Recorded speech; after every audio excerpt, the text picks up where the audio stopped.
मोर्चा कविता शर्मा जी, कविता शर्मा के सविता शर्मा, कविता शर्मा जी बहुत अच्छा बोली हैं और बड़ा अच्छा भाषण दिया। सरोज भाटिया जी, रामकरण कश्यप जी, हंसराज जोगी जी, प्रधान मलार,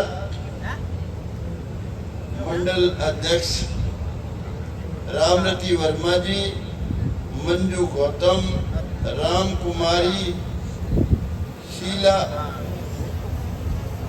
पिटाड़ी, अभी जो बोली थी बहुत अच्छा, मेरे ख्याल यही बोली थी। रीना सोमपति जी, मंडल अध्यक्ष एससी मोर्चा, हरिमोहन जी, युवा मोर्चा, अमन जिला महामंत्री युवराज वर्मा जी, कपिल सैनी जी, श्री एडवोकेट बिंटू राणा जी, युवा महामंत्री मंडल सफीदो, पवन सरपंच काजूकला, और अभी एक मेरे अजीज ने मेरा स्वागत किया था नागर जी, नागर है कि नागरा, और रोहता सरपंच रिटोली जुआरी, राम जुआरी जी मेरा जी पुराना,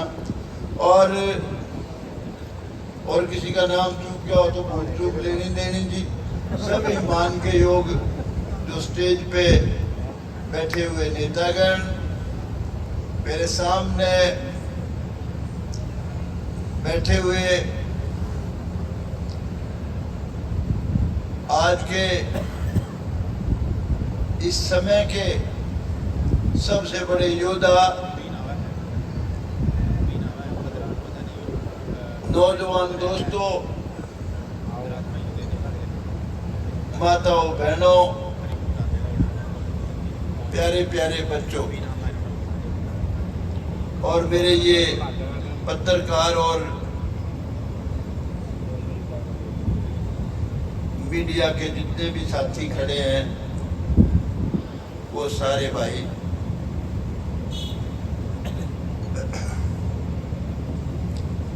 आम आदमी ये सोचता होगा मैं यहां से चुनाव लड़ने क्यों आया सफीदों से। मेरा मानना है जगह वही अच्छी होती है, मोहल्ला वही अच्छा होता है, गांव वही अच्छा होता है जहां सारे बसें।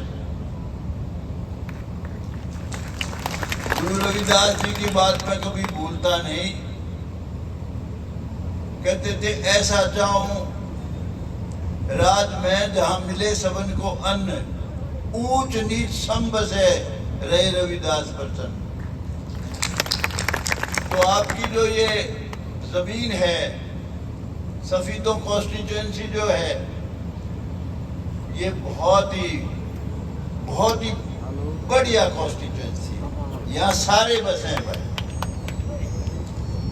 मैं पहले भी एक बार आया था, बहुत से भाई मिसाल दे देते हैं कि ये तो 91 में आया था, बड़ी जमानत जब्त करा के गया था, बहुत मामूली से वोट आए थे, वोट भी बताते हैं, मेरी उम्र भी बताते हैं। एक दिन रामचंद्र जांगड़ा आया था, आंधी की टिकट ले रहा था 87 की, वो भी हार के गया था बुरी तरह, 5-4 हजार वोट आए थे। और फिर कहते हैं जी वंदना शर्मा आई थी, वो भी बहुत बुरी तरह से हार के गई थी, बुरी तरह से होते नहीं, वो कहते हैं वो हार के गई थी। और करमवीर सैनी का भी वो भाई जिक्र करते, कहते वो भी जो इस हल्के का नहीं था इसलिए बुरी तरह हार के गया था। तो कलीराम पटवारी जी ने हर चीज का आपको खुलासा किया है। भाई हम सब इस देश के वासी हैं, कोई बारी नहीं है। इस देश का अगर कोई चीज सत्यानाश करने वाली है तो वो है जात पात, ऊंच नीच, भेदभाव, छुआछूत और भ्रष्टाचार। हम सब एक पिता की संतान हैं, सबका खून का रंग लाल है। ये जात पात जो है इस देश का बीज मारेगी। बाहरी का तो इन्होंने बता दिया, तो देवीलाल ने राजस्थान से भी जा लड़ा, पता नहीं कितनी कॉन्स्टिट्यूएंसी से लड़ा, कभी सोनीपत से लड़के। और ऐसा भी वक्त था जमानत जब्त भी हुई, तो भजन लाल ने जमानत जब्त कराई, तो बंसी लाल ने कराई, लेकिन फाइटर थे, योद्धा थे, लड़े। और भाई कितने ही लोग अपनी कॉन्स्टिट्यूएंसी छोड़ के लड़े हैं। मनोहर लाल खट्टर जी कह रहे थे, मैं भी करनाल से अपनी कॉन्स्टिट्यूएंसी अपनी जगह से अलग आया। तो ही भजन लाल कभी मेवात में लड़े, बन के आए करनाल में लड़े। अनेक लोग अनेक जगह से लगे और मेरे बात लड़े। और जो मेरे बारे में ये कहते हैं ये भारी है, बार का है। भाई एक बात मैं बड़ी फक्र के साथ कह सकता हूँ, मैंने मेरे जीवन में हर गरीब बरादरी की 36 बरादरी की लड़ाई बहुत मजबूती से लड़ी है। और जो आज बैकवर्ड समाज के, जो बैकवर्ड समाज में बीसी में शामिल है, बड़े डंके की चोट पे कहता हूँ, मेरे से बड़ी लड़ाई किसी ने नहीं लड़ी हरियाणा में, मैंने लड़ी, सिर्फ मैंने, और जीता। आज जो बैकवर्ड क्लासेस के भाई जो फायदा उठा रहे हैं, जो नौकरी ले रहे हैं, उसमें राम कुमार गौतम का बहुत बड़ा हाथ है, बड़ा फख्र के साथ कहता हूं। मैंने उसकी कीमत भी दी है बहुत बड़ी। एससी की लड़ाई, एससी के बारे में जितनी आवाज उठाई मैंने, एससी बीसी, वो मेरे अलावा किसी ने नहीं उठाई। और उसके अलावा किसान की आवाज, जिन दिनों 3 कानून बने थे, मैं हालांकि खट्टर साहब सरकार के साथ हमारा गलती से फंस गया था भाई, मैं भी इस होते में एमएलए बन गया नकली। लेकिन उस वक्त भी मैं ये कहता था, मोदी साहब 3 कानून वापस लो। आप कहते हो ये कानून बहुत अच्छे हैं, अरे मैं कहता हूं आप तो हलवा मंडा खीर खिला रहे हो, नहीं खानी। आप जबरदस्ती क्यों कर रहे हो? वापस लो, मत करो किसान को नाराज। लोग बीच में राजनीति भी करते हैं, ये किसान ही है। अगर किसान खुश है तो देश खुश है, किसान खुशहाल है तो देश खुशहाल है। किसान ही अन्न पैदा करता है, देश का पेट भरता है, और किसान ही देश की सरहदों की रक्षा करता है। ये आवाज मैंने उठाई, अनेक बार उठाई।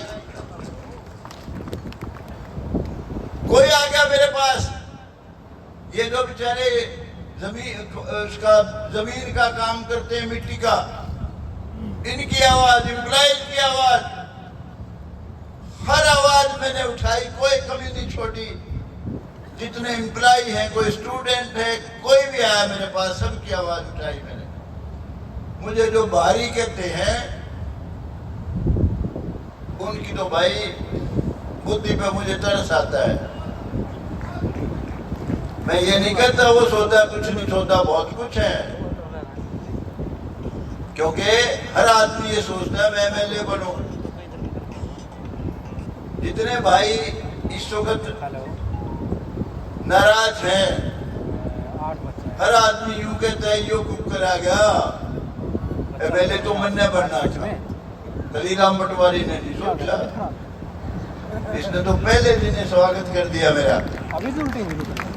लेकिन हर आदमी यूं कहता है, सोचता है मैं एमएलए बनूं।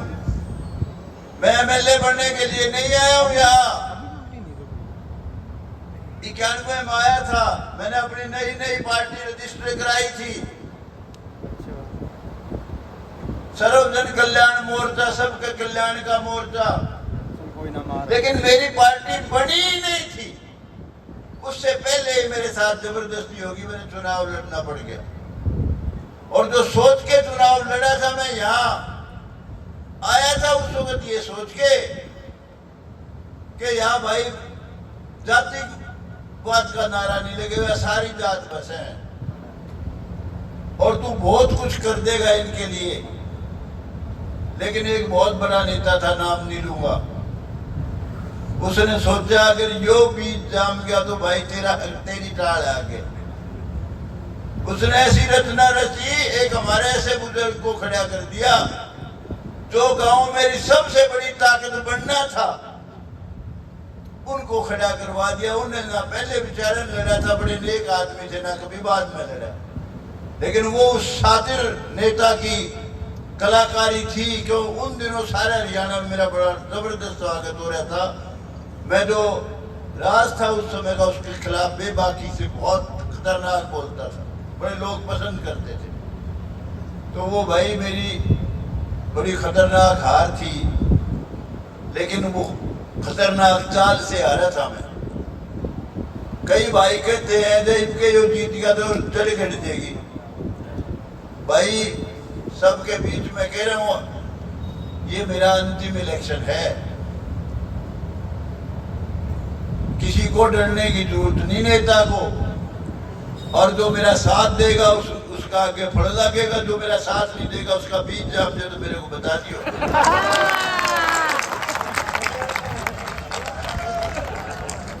मैं जिस तरह राजनीति में दलाल घूम रहे हैं, दलाल नहीं हूं मैं, हर गरीब की आवाज उठाने वाला आदमी हूं। मेरे से भयभीत होने की जरूरत नहीं है किसी को भी। और ये मेरा बेटा जो भाषण देके गया है, कई यूं सोच रहे होंगे बेटे ने भी गले ले आए, तो इसका इंटरेस्ट जुडिशरी में है, इसमें नहीं है बिल्कुल। इसकी पहली चॉइस, फर्स्ट चॉइस जुडिशरी है। बता दे भाई है कि नहीं, कहां गया है ना?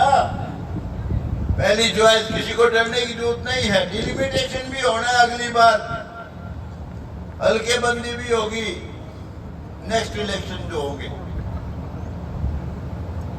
मैं किस लिए आया हूं वो सुन लो। एमएलए में 2 बार बन लिया भाई, एमएलए बनने के लिए नहीं आया। मैं यहां इस धरती से, सफीदों की धरती से, इससे भारतीय जनता पार्टी का राज बनाने के लिए आया हूं, जिससे नायब सैनी मुख्यमंत्री बने। नायब सैनी एक नायब हीरा है हरियाणा का। राजा वो अच्छा होता है जो जनता को अपनी संतान समझे, किसी में भेदभाव ना करे, जातिगत भेदभाव ना करे। मुझे यकीन है नायब सैनी बहुत ही बेहतरीन चीफ मिनिस्टर साबित होगा, और जितने दिन का उसका अब का कार्यकाल देख लो, सुबह से लेकर रात तक मंडा रहता है। मैं इसका दोबारा राज बनाने के लिए आया हूं, भारतीय जनता। और वो आप बनाओगे, वो कैसे बनाओगे वो भी बताता हूं। मुझे और जगह से भी कहा गया फलानी जगह से लड़ लो, नाम नहीं लूंगा, फलानी से लड़ लो, फलानी से लड़ लो, कई ऑफर थी। मैंने कहा बिल्कुल नहीं लड़ूं, मैं एमएलए बनने के लिए ही लड़ता रहा रात दिन, और उसका भी तसल्ली नहीं। मैंने सब कुछ करके देख लिया, अंत में जाके जात पात का नारा लग जाता है।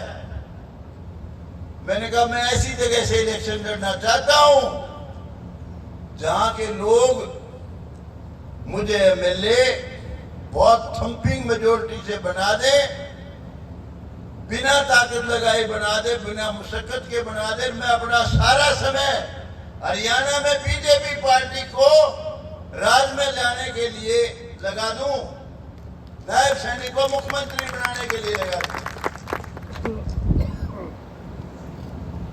इसलिए आया हूं मैं, और मैं आपसे उम्मीद भी यही करता हूं भाई, आपने खुद ने खड़ा होकर इलेक्शन लड़ना है। जो मेरे खिलाफ जो भाई प्रचार कर रहे हैं, बहुत बेहुदा प्रचार है। मैं सबका भला चाहने वाला आदमी हूं। आप यूं सोच लो, खड़े होके इलेक्शन लड़ोगे, लगेगा हरियाणा में पहली सीट सबसे मार्जिन की जीत की सफेदों है, तो सारे हरियाणा में आंधी फैला दूंगा इस बीजेपी की। और ये जो कई भाई कहते हैं ना कांग्रेस पार्टी होगी, कांग्रेस का बीज भी नहीं जमेगा, लिख लो ये बात। किस बात के नाम किया होगी? सारा देखा वाला सांग है। जो आज रात की लड़ाई लड़ रहे हैं वो पहले का रिजेक्टेड माल है सारा। जानते हैं वो किस तरह का राज चलाते। मैं ज्यादा खराब उनके खिलाफ बात नहीं कहूंगा, मेरे उससे अच्छे ताल्लुक हैं। मैं कहने पर हूं तो पता नहीं क्या क्या कह सकता हूं, लेकिन मैं कहना नहीं चाहता, मैं उसको नफरत भी नहीं करता। इंसान अच्छा है, लेकिन भाई आले दुआले निराए लंगड़े का रिजेक्टेड माल है, सौदा ही कुछ नहीं। इसलिए वो सबको सबका हक नहीं दे सकता, और जो आदमी सबको सबका हक नहीं दे सकता उसको चीफ मिनिस्टर बनने का कोई हक नहीं है। कई भाई नाम लेंगे किसान किसान, ईश्वर से भी पूछा था मैंने दुष्यंत से, जब मेरे पास आया, ये आया, इसके पिताजी आए, मैं नाट गया था। मगर तू राज के साथ चलावेगा, तेरे दादा चलाओगा, क्यों किसान आला? बोला जी ना, मैं तो आप जो कहोगे 36 बरादरी का करूंगा। नाम लेंगे किसान का, जात पात का जहर फैलाएंगे, लूट पाट करेंगे, और धंधा ही कुछ नहीं है। इसलिए भाई राज बनाना है बीजेपी का, नायब सैनिक को मुख्यमंत्री बनाना है, और मुझे फुर्सत दियो। अगर 5, 7, 10 दिन में हरियाणा में ये महसूस करा दिया आपने कि भाई राम कुमार को तुमका तो कोई मुकाबला ही नहीं है, देख लेना बीजेपी की आंधी चलेगी, कांग्रेस दिखे नहीं। क्योंकि राज वो चाहिए जो सबके सिर का हो, सुबह उठता ही किसी बरादरी का आदमी हो, वो ये महसूस करे कि चीफ मिनिस्टर मेरा है, राज मेरा है। देखिए मनोहर लाल खट्टर जी को कोई कुछ कहो, कुछ कमियां भी रह जाती हैं, रही भी हैं थोड़ी सी, और वो कमी पूरी करेगा नायब सैनिक, हम करवाएंगे उससे थोड़ी सी। लेकिन जो काम किए हैं खट्टर साहब ने, वो तो बहुत ही जबरदस्त काम करे। गरीब आदमी का बच्चा जो ढूंढता था, पैसे भी नहीं है, सिफारिश भी नहीं है, सिपाही कैसे लगा होगा? छोरा तो एमए बीए कर गया, वो मनोहर लाल खट्टर के राज में डीएसपी लगा, सब इंस्पेक्टर लगा, इंस्पेक्टर लगा। अनेक गरीब घरों के बच्चे मैं जानता हूं। ये रवायत शुरू की मनोहर लाल खट्टर ने, बहुत काम ऐसे किए। ये इलीगल कॉलोनियों वाले थे, उनके ढा दिया करते, बड़े बनाए, पहले रिश्वत दे दे के बेचारे रजिस्ट्री करा दे, टाउन प्लानिंग वाला, और पता नहीं